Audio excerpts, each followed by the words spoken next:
Hello everyone, this is Tina from Tina's Workshop, and today we're going to do something just a little bit different.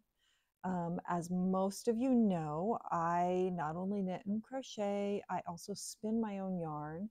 I felt, I draw, I've done the punch rugs, I basket.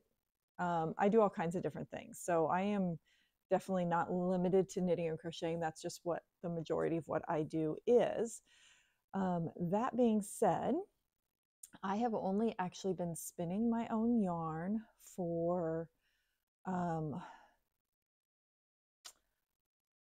just over a year and a half now.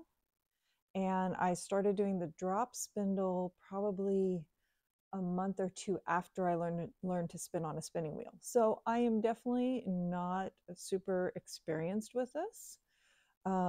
But I wanted to come on and just show you a little bit of how to begin with a drop spindle. And I actually made my first drop spindle with a little wood wheel, a dowel, and a cup hook. And now my husband makes my beautiful spindles, and he does all kinds of beautiful ones for me. This was actually made from a bunch of little wood squares that I found at my mom's house after she'd passed away, and we were boxing things up, and I saw these little wood squares, and he made this for me, and it's just beautiful. I absolutely love it. This was one he made out of Purple Heart. Come on, focus. He made this one out of Purple Heart and walnut, and it's just a lovely spindle. He does some beautiful work. So I've got quite a few of his spindles that I end up keeping myself, but he also does sell them. So, and his Instagram page is linked below. But let's see, I am going to show you just the very basics to get you started. And this one, I have a leader on it already. That's what is down here. This is already been tiny bit spun. This is some mill ends I have, and I tend to use them when I test out his spindles, and then it will become a leader. But I am going to show you how to start from the beginning. So without the leader, I'm just going to leave the leader there and go over it. And everybody has their different ways of doing it. And I like to draft out a little bit, and I'll give it a little twist to start it. And then I'm going to stand up to show you because I usually do this laying down. But so I take, and actually I will twist it this opposite way. And then I will take and I will just roll it towards myself on my leg. So I get a little bit of a twist going in there. So you can see that.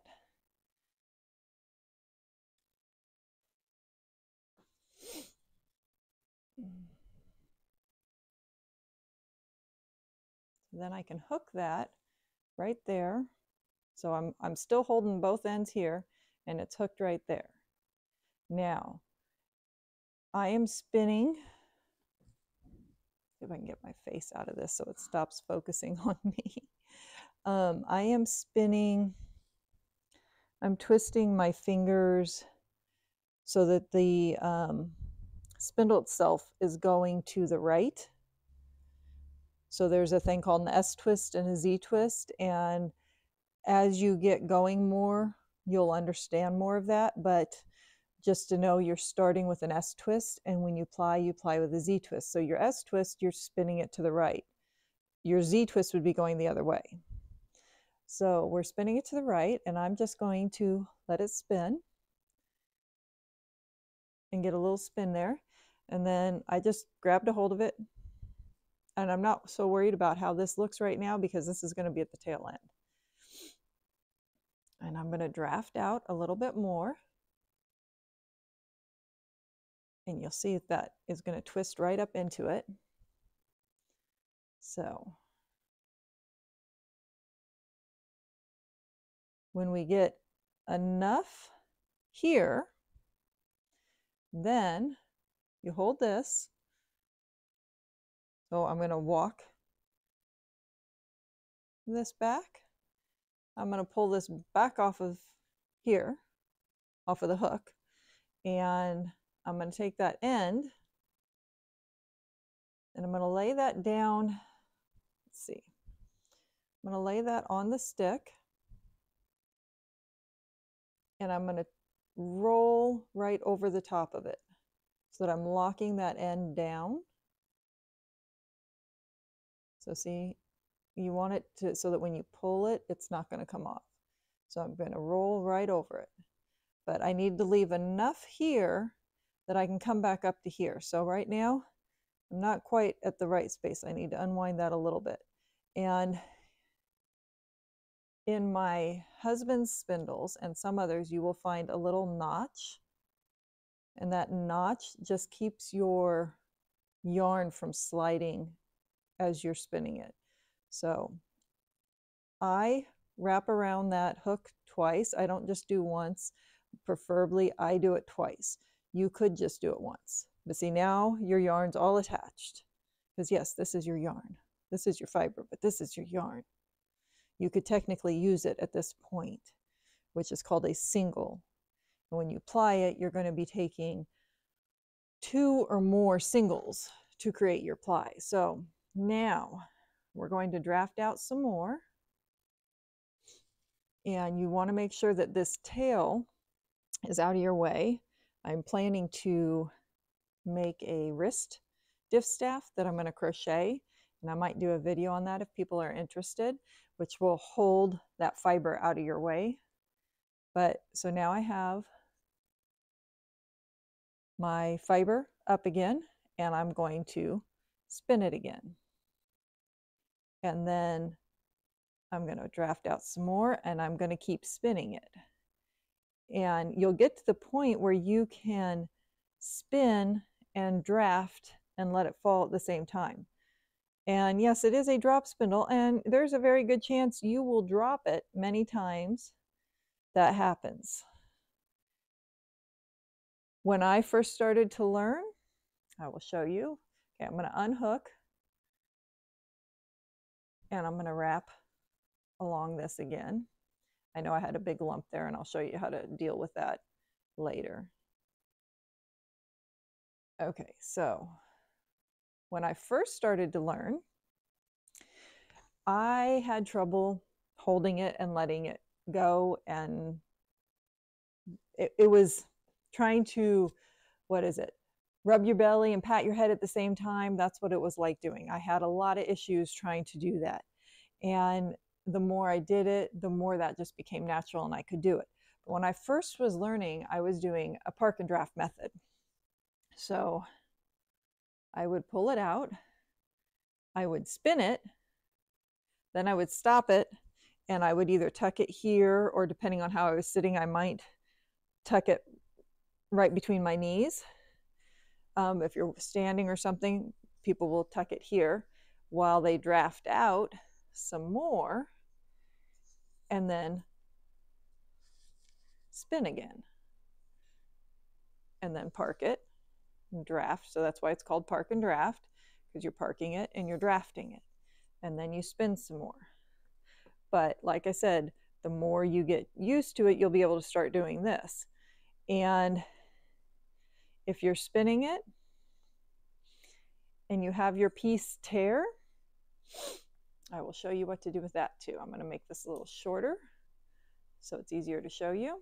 So we're just going to wind that up. Find my little notch.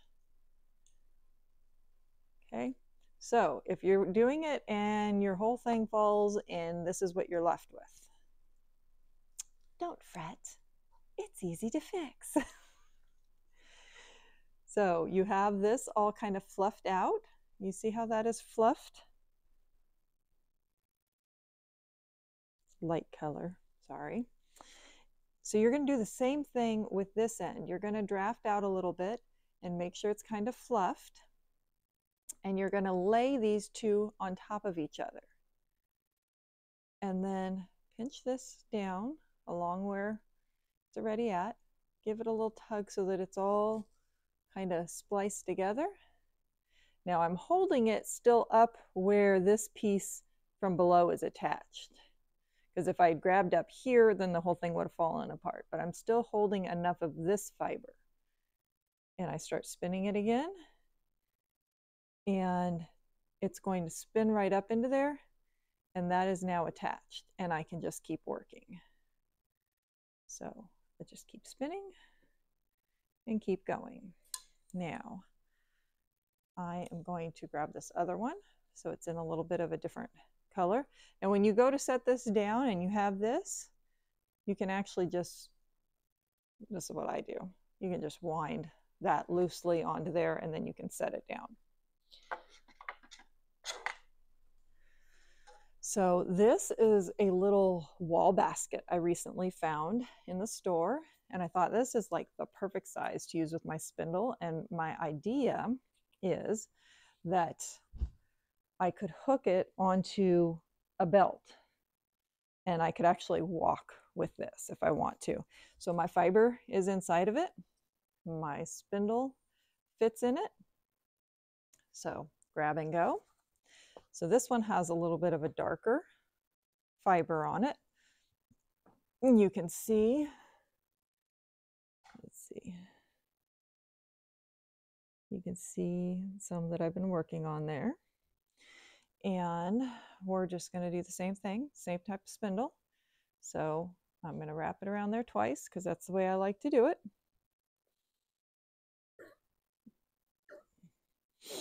And again, if it breaks, this one might be a little easier to see. So if it breaks, there's your little fluff. And we're going to do the same thing over here. We're going to pull out a little bit of fluff. And we're going to lay those two on top of each other.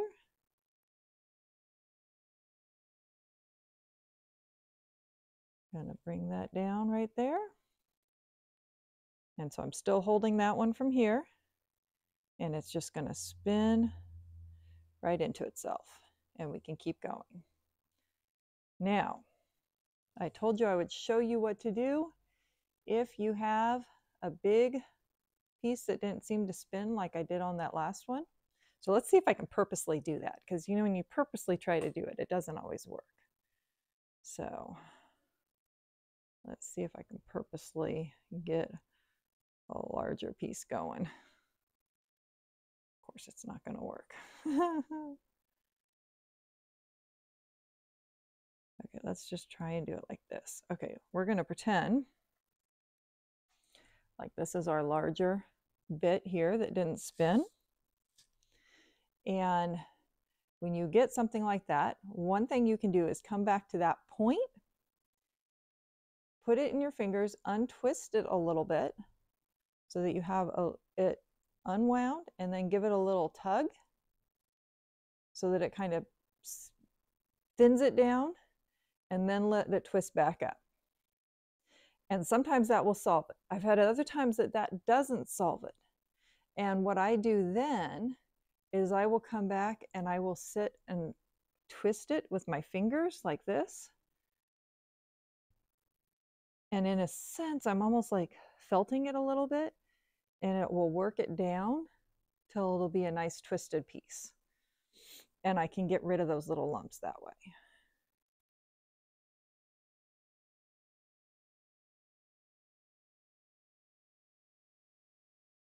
Okay, so you just keep spinning, keep winding it. This is called your cob that you're winding on here. Eventually you will get enough on your cob that it will be very full. I do not have any at the moment that are a full cob. I can show you a couple different types of spindles though. There are different ways of spinning on different spindles. I actually have this one I call the Traveler. This one is one my husband's been helping me design, and this is our final one here. So this one is a unique one to me. At least I have not seen one anywhere else. And it works on the properties of a few spindles together. So, but these have some cobs. I've been working up on them. So you can see that. There are very large ones that look very similar to the drop spindle, but they're very, very big. This is a Navajo spindle. It actually sits on the floor and you roll it along your leg. And there's the cob that is building up on that one. And that one can become a very large cob. And a lot of times when they use these, they do a very thick, chunky yarn, and I'm spinning mine fine, so I'm going against the norm. There are itty bitty little metal ones that are used for spinning cotton, and they spin super fast. They do actually have a little tiny hook on them, and they actually can spin. They have a point so they can spin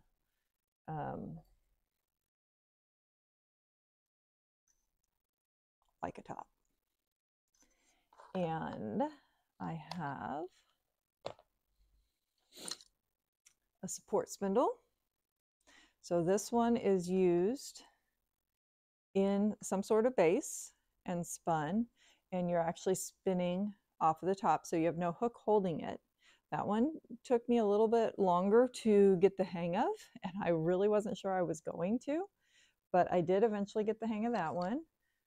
This is one that my son actually made me. It's a support spindle. It's a little bit thicker and chunkier, but it is still a support spindle, and he made it to look like a wand. So, which my husband also made me one to look like a wand. This one is called a Victorian lace spindle. My husband made this one, and it does have the hook. Sometimes they're a hook, sometimes it's a pigtail hook like this one has. And these were used to spin very fine lace weight yarns, which mine's probably not quite as, come on, focus, as fine as they might have spun it even finer than that, but that's what I did. There are Turkish spindles. Do I have a Turkish one in here? I have it. Yes, I do have a Turkish. Okay. So this one, I actually 3D printed this one. And that is your Turkish spindle. And you do a half hitch up here to hold it. And as you spin it, you are weaving it onto there. And a lot of people really like them, and I found I didn't care for it as much. The idea is when you are done, you pull the thing apart and you pull the pieces out, and you can slide your little cob right off. So that I spun that on there, and you can slide the whole thing off. However, the thing I didn't like about it myself personally is I felt like I spent more time trying to wind the cob than I was trying to spin the actual fiber. So I don't care for that as much.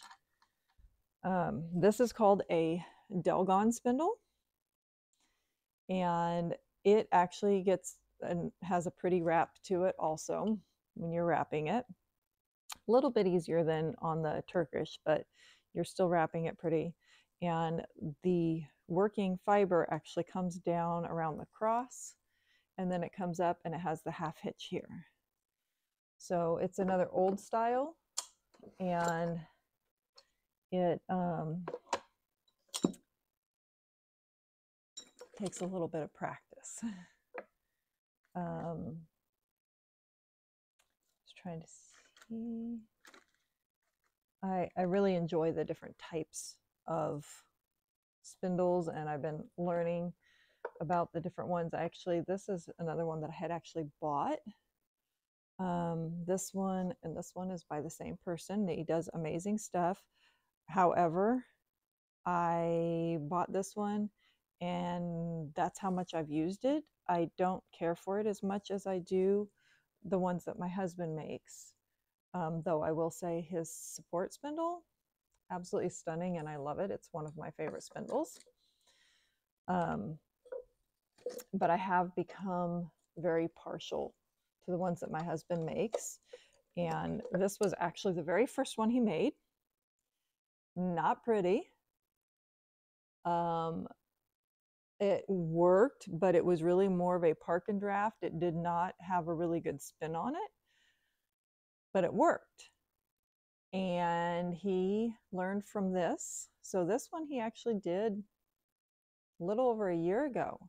And since then, he has produced just stunning spindles. And you saw how those two were spinning that he had actually made. And this one here, I would have to look, but I think this was probably only about the 10th one he made. So he got the hang of it really quick. It was, and the fact that I was able to sit and use them and say, okay, it needs to do this or it needs to do that, I think was really helpful. So he's even done some with recycled plastic, and I think I did a video on this one when he made it. And it's not the prettiest thing, but it spins beautifully. And this one I did not put a notch in,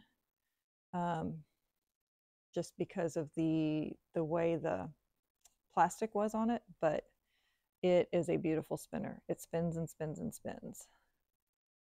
So I use this a lot of times when I am testing my hand-dyed wools.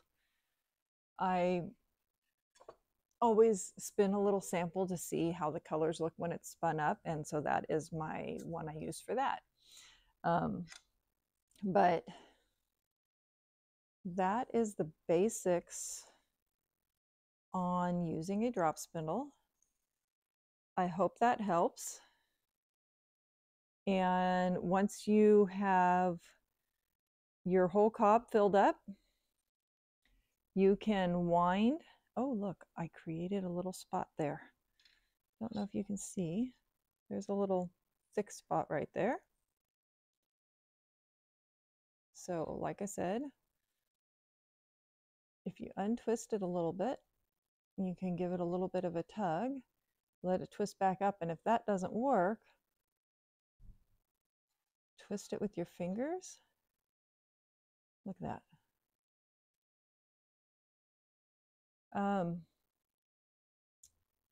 So when you get your whole cob filled up and you're ready to either use your single or ply it.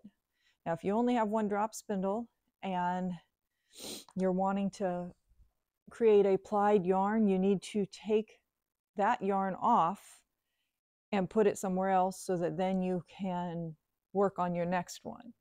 So you can take, if you are a spinning wheel spinner, you could take one of your bobbins and just pull it off onto there. If you are not, you can get, I dropped stuff.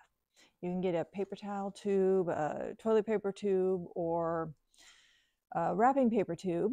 Wrapping paper ones usually are a little bit stronger. And I put a little notch on the tube, and I'll hook the yarn into it, and I wind it off onto it, and then I'll hook it back into that little notch, and it will hold it onto there. And then I can ply. I'll do that with both of them. And then to ply, you will take them, you can put them onto something like I have over here that has, I have little pegs in it, and I just set this down on it, and I can ply right off of it. Or if you have a Lazy Kate, there's different things, different ways of doing that. You could ply it off into a center pull ball. But this is what I do. And actually, I think this one up here, I think that is from the very first time I tried drop spinning. So you can see how chunky that yarn was there. And so you can wind it off of your spindle onto something like this and do that with 2. Then you can ply those 2 together. And remember, when you ply, you're going to go in the opposite direction.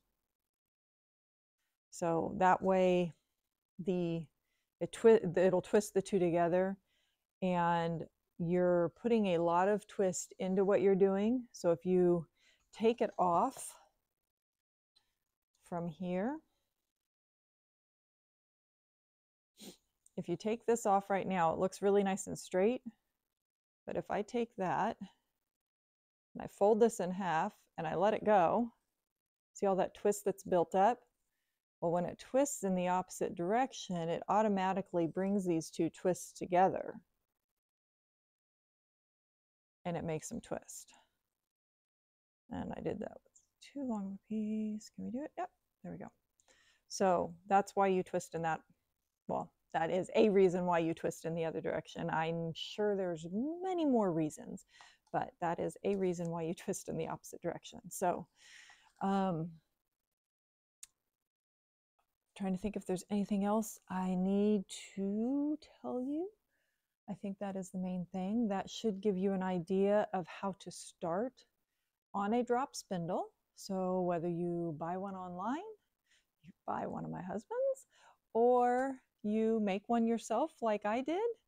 And if you look online, there's all kinds of ways that you can do it. CD, using the old CDs, that was one of the big ways of doing it for a while. And I actually made one years ago, and I never learned how to use it. And looking back at it now, I don't know that I would like that great big whirl of the CD. So I'm not sure, haven't used them, not sure how it would work, but I liked the little wood wheel. And let me see, I think my wood wheel one should be here. These are the way some of the basic ones look. And this one I had actually gotten, it's an Ashford, and it was very big and chunky, and I did not care for that. And I actually added the hook into it. It did not come with the hook. Yeah, here is, crinkly noise, sorry. These are what I made when I first started. These were my little wood wheel ones. And I got the little wood wheel at the hardware store.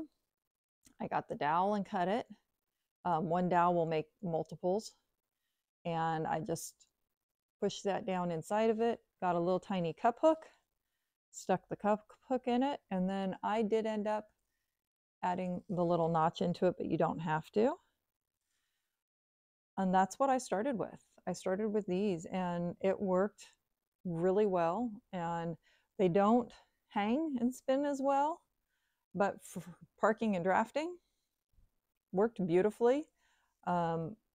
I had these all in here because I was going to let my cousin's kids play with them the last time I was in San Diego and learn to spin, but we never got the chance to sit down and do it. But you can definitely make them yourself, and they work wonderfully. Those ones I even took, I had the little markers that are for staining when you get a nick in your table or something. And I used those, and I colored over the whole thing and stained it so that it looked pretty too. So you can do it yourself. You can buy really nice ones. If you're not really sure you're going to like it, I would probably suggest doing this. But I do not suggest trying to buy the cheapest one you find, because like I said, this was one I bought and I tried it out and it sits here. I do not use it. It's just not something, I think with the size this one is and everything, it might be okay for big chunky art yarn, but it's really heavy and everything. So you have to think about the weight when you get into it, what you're going to be spinning on. Because if you're planning to spin something that's super thin and fine and you have too heavy of a spindle, it will continually break. But if you're doing a thicker yarn, you're going to need a heavier one for it to actually continue to spin as you're working it. So there's a little thought process there.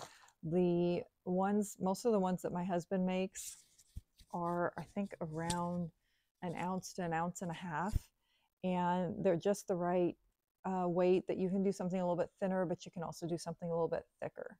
And they're just very nice and versatile, and they feel really nice in your hands. So you need to think about things like that. But definitely, if you're just not too sure you're going to want to do this, you might try making one. That cost me maybe $2 to make one of those. So they're inexpensive to actually make something that is worthwhile enough to try out. But I hope I've answered questions for you as far as learning the beginning basics on drop spindling. Make sure and click like and subscribe if you'd like to see more, and click notify if you'd like to be notified when I upload. And we'll see y'all again soon. We'll see you all again soon. Happy spinning. Bye.